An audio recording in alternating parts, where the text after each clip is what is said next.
So the earth is creative.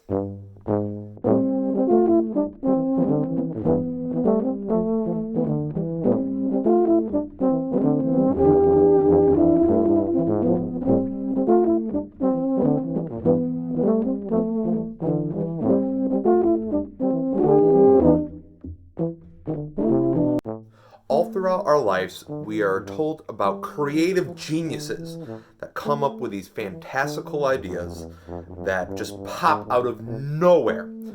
Einstein once said that Mozart was only a guest on this earth, and Frederick Kekule had a dream in which he thought that the troublesome benzene molecule, the structure of this molecule, might be a ring, which turned out to be true. Jacques Adamard came up with a mathematical solution after a sudden awakening.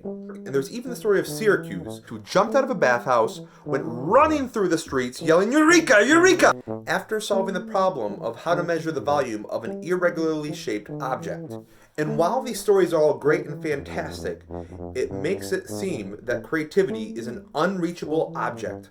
However, I'm here to tell you that creativity is a skill. The standard definition of something that is creative is that it must be original and it must provide value. Now, you might be asking, if all creative ideas must be original, how can you practice creativity?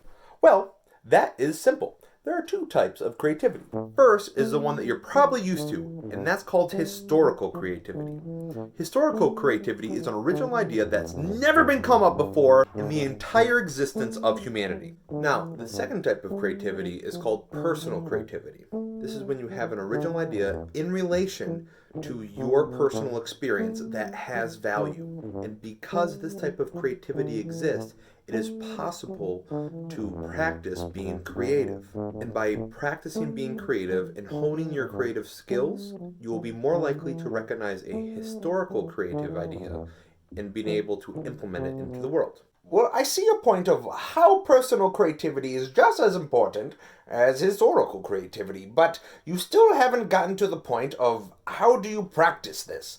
Well, you can do that by looking at the standard definition of creativity. You can do this by concentrating on providing value or by concentrating on making original ideas. We're going to first concentrate on providing value. Providing value is the more accessible of the two, because you have far more ideas to work with. When you're concentrating on providing value, one of the best ways to do this is to recreate masterpieces. By recreating masterpieces, you are diving deep into how something works. For instance, if you were to recreate Van Gogh's Starry Night to the best of your ability, you'd be learning the process of how to create a masterpiece through the art of replicating a masterpiece. You learn all the tricks and all the intricacies of what went into making that painting so great. Another example would be making a cover of a song that you love. By replicating that song, you are learning how that song ticks and what goes into making a valuable piece of music. The other way is to concentrate on original ideas. And this is a little less accessible in my point of view, because really the only way to do this is to constantly be making original ideas and to constantly be putting them out into the world.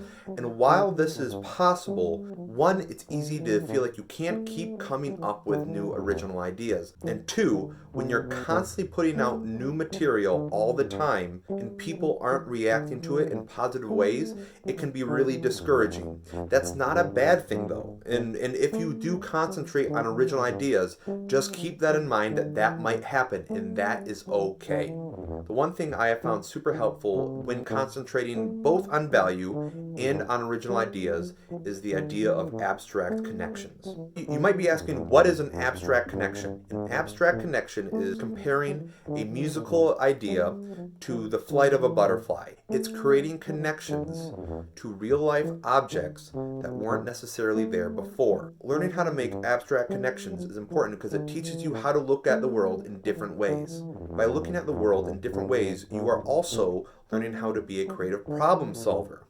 Just wait, wouldn't that be similar to having an original idea? Yes, you are absolutely correct. Nice observation. And solving problems is also valuable. And by practicing personal creativity, by concentrating on value or original ideas, you are looking at the world in a new way. And by looking at the world in a new way, you will be more apt to be a creative problem solver, which again is then providing original ideas and also creating value. And finally, when a historical idea comes your way, you will be able to implement it into the world.